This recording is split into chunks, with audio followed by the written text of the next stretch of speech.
All right, ladies and gentlemen, boys and girls, we are back with another one. And I am Brian S. Arnold here, the host of this show, The Authority Project.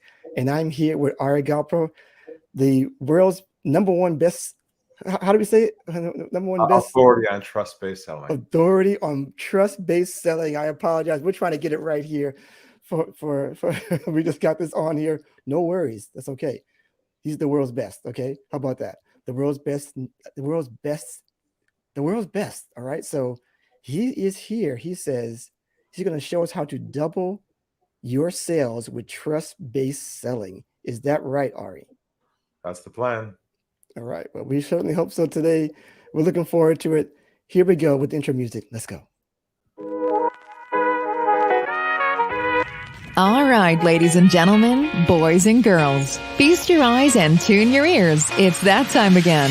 We are live with another episode of The Authority Project. It's the video podcast streamed on Facebook, YouTube, Twitter, and Periscope, where we talk to digital marketers, business coaches, and creators of all kinds on how they've built authority in their field and how you can mimic their success. Developing authority, building your audience, and attracting better clients to your own business. Now, without further ado, let's bring to the virtual stage your host, Brian S. Arnold.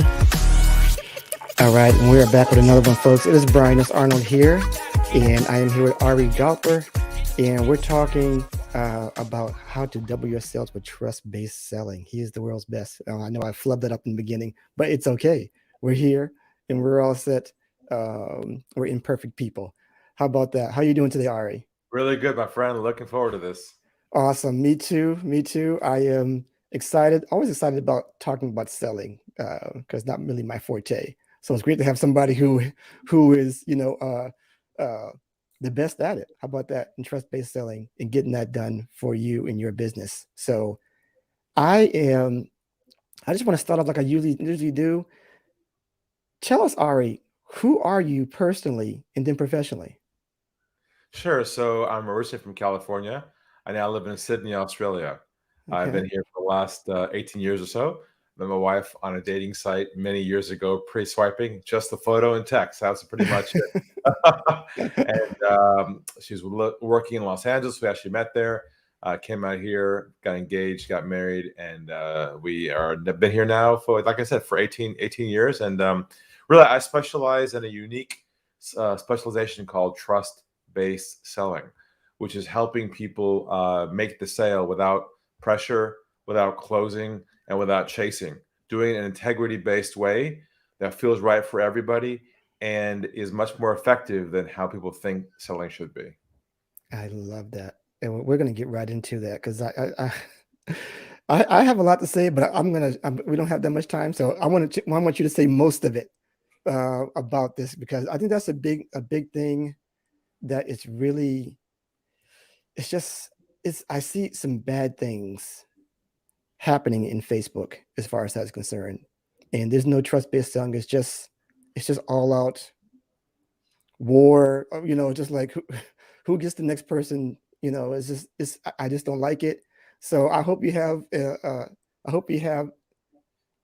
great solution to that because I'm really frustrated with it, to be honest. Well, there is So a lot of noise out there, that's for sure. A lot of people are just screaming louder, yeah. and that's the way they think selling should be, is being louder than anybody else. And unfortunately, that's actually burns more opportunities than you actually make.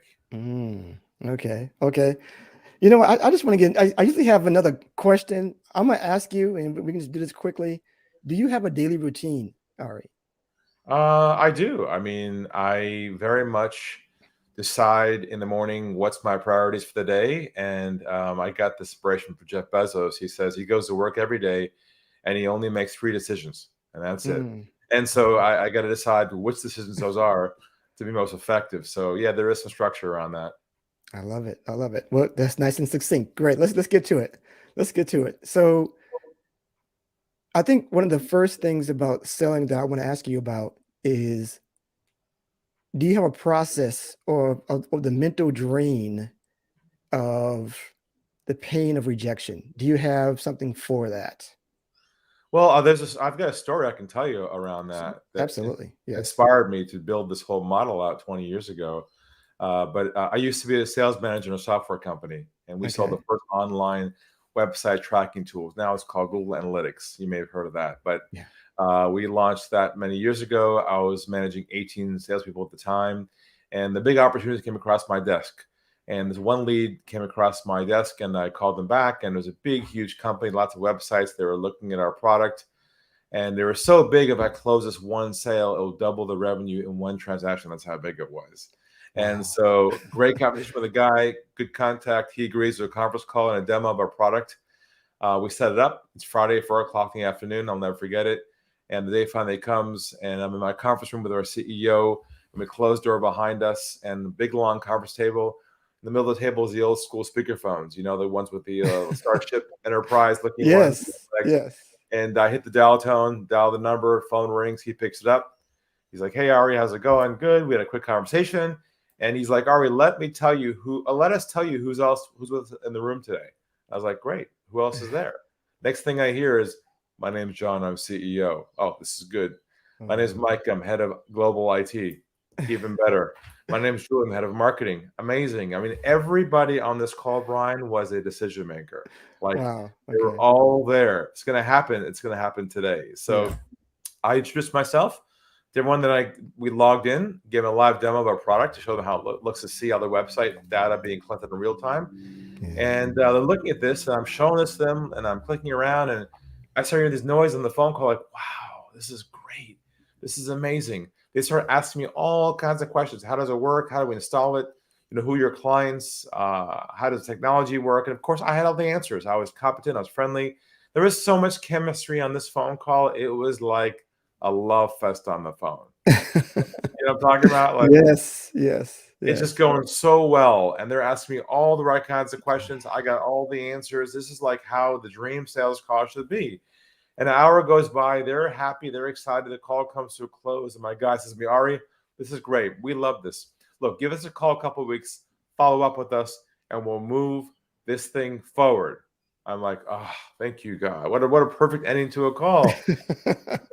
And I said my Yeah. goodbyes, took my hand and my arm, and I reached for the speakerphone at the off button. As I'm reaching for the off button, by complete accident, I hit the mute button instead of the off button. Okay. And they were right next to each other. And a small click happened, and they thought I hung up the phone.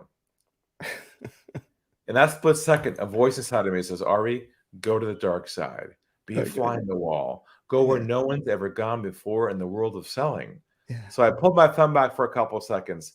They started talking amongst themselves, thinking I had left the call. Yeah. Yeah. Now, this is not a trick question, Brian. What would you imagine they would have said after a call like that? What would you expect them to have been saying amongst themselves? I feel like they would be excited. They'll be talking like, let's get this guy going with this. I want to get this going quickly. Let's move forward. Let's get this guy on the phone Exactly. again quickly. Yeah. That's what I thought I'd be hearing too. But let me share with you what I heard verbatim, word for word. It's why we're all Okay. here today. Yeah. What they said was, they said, "We're not going to go with him. Keep using him for more information, and make sure we shop someplace else cheaper." Knife and heart twist. I was in a state of shock. Wow. I snapped out of it, hit the off button, looked at the wall in front of me. I said to myself, "What did I do wrong?" Yeah. I was competent. I was professional. We have a great product. I did everything I was taught to do by the sales gurus, the books in my house. I was sitting and selling. And then I had a big epiphany at that moment. I realized that somewhere along the way, it has become socially acceptable not to tell the truth to people who sell, right? Right. It's okay to say things like, "Sounds good. Send me information." "Oh, wait, we're definitely interested." "Wait, send me what? A proposal," Yeah. without Yeah. any intention of buying. Yeah. And I was like, "Wow, I can't believe this is going on." And I asked myself, why were they afraid to tell me the truth? I'd be okay with that if I knew where I stood. And I realized, here's the breakthrough. I realized there is an invisible kind of flow of pressure that flows underneath every sales conversation you have with somebody. Now, they can't see it and you can't see it, but it is there. And if you are consciously aware of removing the pressure from your sales conversation, you'll always have to battle rejection and battle them not telling the truth because they won't trust you enough to do that. And that's where I went to my whole unlock the sales game mindset concept, where your idea, the concept is you shift your mindset away from the end goal of the sale. And instead you focus on deep trust with people, where you build what I call a moment of vulnerability with them, where they feel comfortable telling you the truth.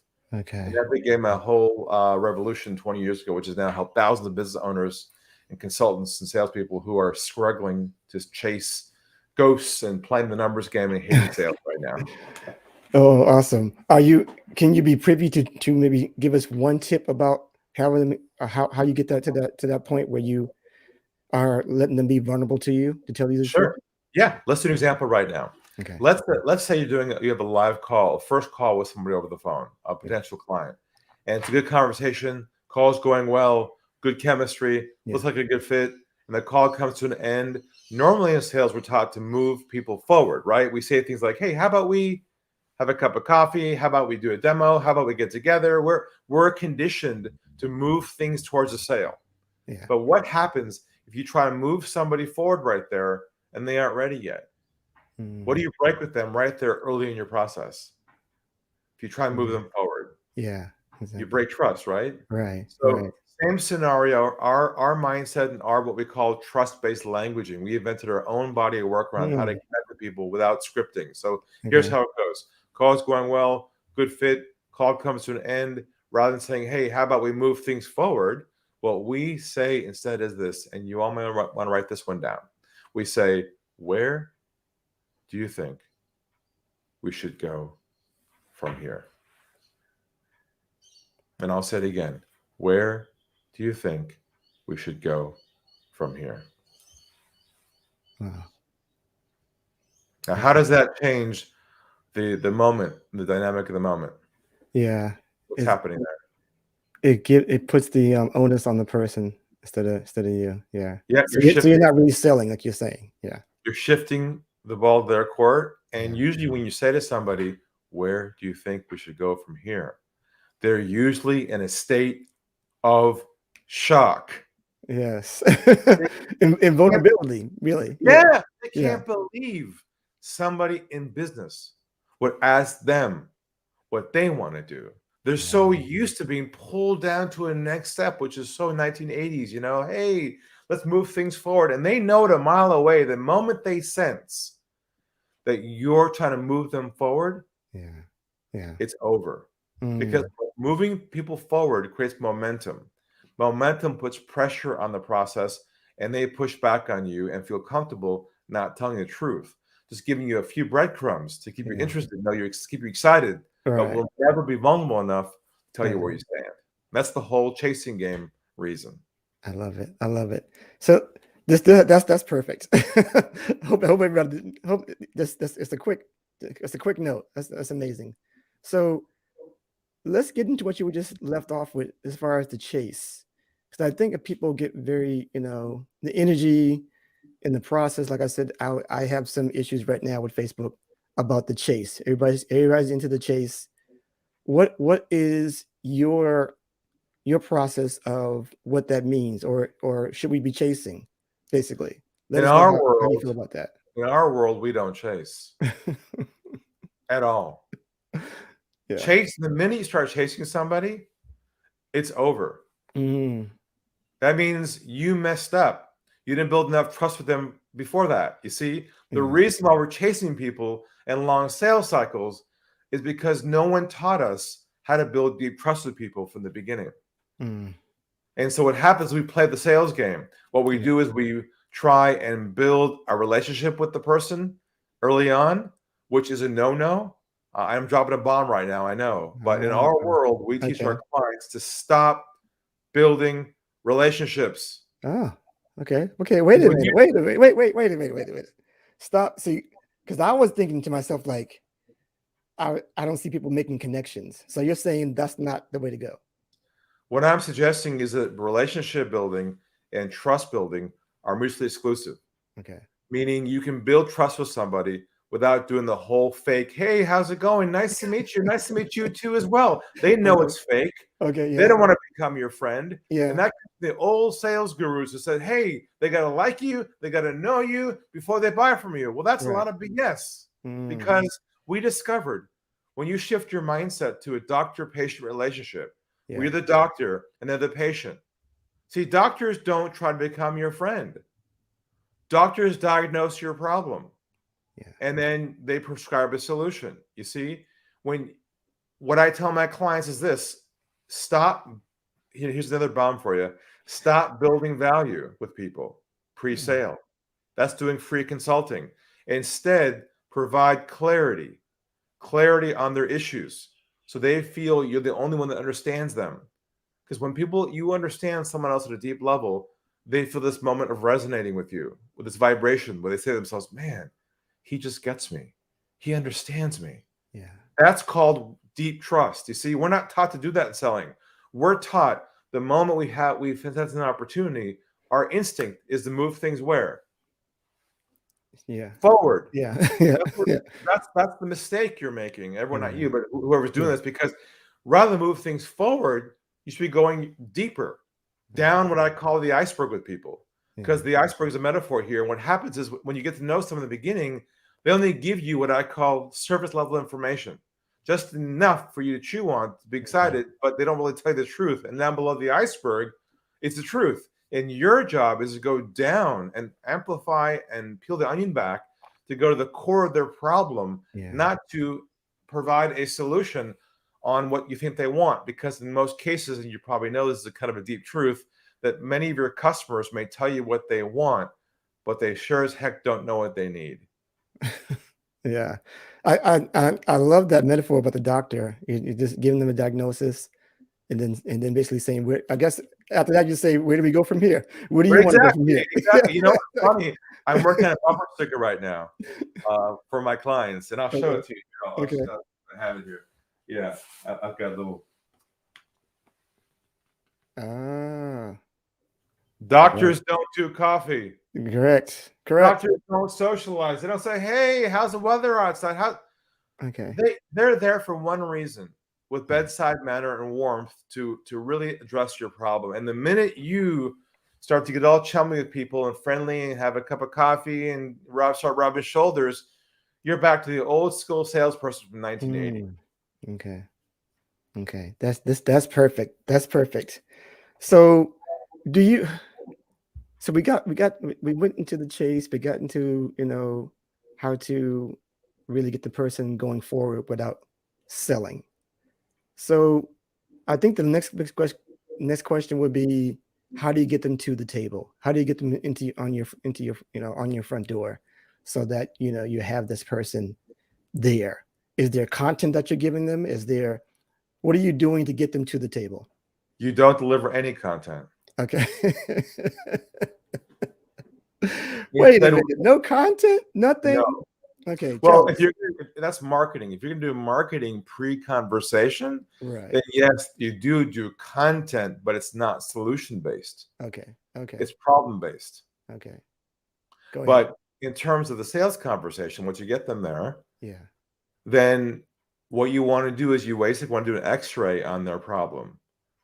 You want to ask certain questions and build that trust and go peel the onion back to a deeper layer, to a layer they've never gone before. And then you want to ask this question. You want to say, is this a priority for you to solve once and for all? Or are you happy to live with it and deal with the consequences long term, and I'm okay either way? I like that. Now, if they say to you, yeah, yes, this is a priority for me, then you can move into the next phase, which is onboarding, where you can move into and I call this my sales roadmap stage, where I help my clients build a roadmap out, a visual flowchart that shows the prospect how you solve their problem, not selling your services, not doing a demo. Because see, here's the thing. Once you provide them with your services, it's over. They can go shop you somewhere else. And I'm sure a lot of people feel that right now, being shopped around, being commoditized. Yeah. This is great. And I will admit, what I'm sharing with you right now is very contrarian. It's the opposite of what people think they should be doing. I admit that. But that's exactly what I learned from my dad years ago. He said, Ari, if the crowd's going this direction, you need to innovate in that direction. So for some people, this might be too crazy for them. I understand that. But if you resonate with the idea of not following the crowd and getting out of that chasing this dehumanizing process you're probably in right now, I recommend you kind of step up and forward. Awesome stuff. Awesome stuff. I know I've got a couple more minutes here, but I want to know, do you cut off the conversation if they're saying, if you say, you know, where do you want to go from here? And they say, well, I'm not ready yet, or whatever. Do you deal with objections? And if so, how do you do so? Well, if it's not a fit between you and them, you definitely disengage. Okay. You let them know you're not a fit. Now, but we have a whole system around how to deal with objections, by the way. But what we don't do is we don't try to overcome them. You see, typical sales training says if someone says to you, your price is too high or something like that, your job is to overcome it. Right. Say, what do you mean or why? Hey, we're cheaper. What you try to battle it. But the problem is if you try to overcome an objection, what happens is you break trust with them. So what they could be telling you is true. You don't know or not. So in our world, we don't overcome objections. What we do is we diffuse objections. What that means, here, I'll give you an example. Yeah. Let's say someone says your fee is too high, right? In the traditional world, we say things like, well, we're not that expensive. We can do a better deal. What do you mean? Or we defend ourselves, whatever. We try and overcome it. In our world, when someone says your price is too high, what we say is, you're absolutely right. Yeah. It can be, here's the operative word, it can be perceived as high if you haven't had a chance to actually use our services, get the result you're looking for. I agree with you. From the outside in, it does appear like that. Yeah. And the last thing I want to do is try to convince you otherwise. But if I may ask you, would you be open to a different perspective on how we can build a business case for this so it makes sense for you? Would you be open to that? Perfect. Perfect. See, that does not break the trust or relationship. What that does is it diffuses and re-engages again and preserving the relationship. And there's no more battle anymore. And they go, man, there's something about this guy just so different. He's not trying to battle me. And you know what? He's not playing a game with me either. That's why I called my program Unlock the Sales Game. Yeah, absolutely. You know what? I think I'm good. I think I'm good. You know what? I'm going to leave you hanging with that because you can already tell that Ari has so much more to share. And I want to leave you guys hanging with that. And we're going to stop this show because that is absolutely perfect, Ari. And all right, that's a drop mic, right? Mic drop. Yeah, mic drop, right? Mic drop. But I'm going to finish my one last question to ask all my guests. But I want you guys to really dig in and really get a hold of this guy because he's on another level for you guys. And I didn't share this in the beginning, but I saw something on your site that says 15 minutes, just have 15 minutes with this guy, and basically he'll change your life. So you got 20 minutes right now. I'm cutting him off. You need to go ahead and get a hold of this guy. It's just truly amazing. I'm glad we were able to get you on the show. So here's what we'll do. I want you to ask this last question. It goes something like this. There are people who are watching now, to be listening later, and they want to do the same things that you're doing. They want to, build a trust-based selling system with their company, their staff, even if they're all by themselves. They want to learn how to do this thing professionally and doing it at a much better scale and much more, non-salesy, I guess, if that's the word. So can you tell them, and I'll put you in front and center one more time, how they can become an authority in this space? Well, you become an authority by first being willing to let go of the way you've been doing things. I learned this from Richard Branson, who told me that you have to let go of what you think is right and evolve and start again and learn new skills. And trust-based selling is a new skill. This is not about you being trustworthy, which we already know you probably are. This is a skill of how to build trust with people by letting go of the sale. This is not for the faint-hearted. This is not for the weak. You got to be ambitious. You got to be open-minded and realize this is trust building and trust-based communication at its peak. And once you master this, you'll never have to worry about money ever again. There it is. Another mic drop. How are you doing this, Ari? Great stuff. Can you please tell people where they can find you after the show? Sure. A couple places. First, go to unlockthegame.com, just like it sounds, unlockthegame.com. My book's there. You can grab a copy of my book called Unlock the Sales Game. I do have a free intro video you can watch right there off the homepage. You can get that. And also, I do offer a complimentary consultation. There's an application you can fill out there to get in front of me, and we can talk about your business and see if I can help you in some way. And don't be surprised if you're not given a sales pitch. Because you won't get one from us. And then lastly, I do a show once a month called Stump the Guru on LinkedIn.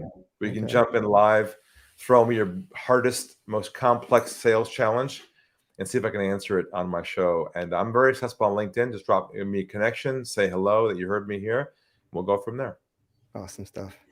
Everybody, I am overwhelmed today by the knowledge and just I think you were just what I needed today, because I was feeling that frustration of people, I think, really still in 2021, still selling in a way that's it's uncomfortable for people, and I don't think it's really helping them.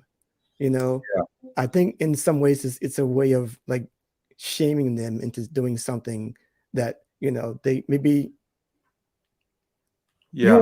You want to go into an investment where you're fully invested and really happy about what you're doing, instead of having somebody tell you what you should be doing. Look, we're all about authenticity. And if you're not being authentic here in your process, and you have to take on a role that's not who you are, they know that you're not authentic, and you can't build trust with them no matter how nice you are.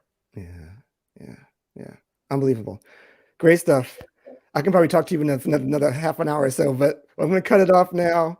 Everybody, please check him out. Ari Galper, just amazing stuff, man. Amazing stuff. And as I always say, remember, build it, share it, and they will come. We'll see you next time. We're out of here. Peace.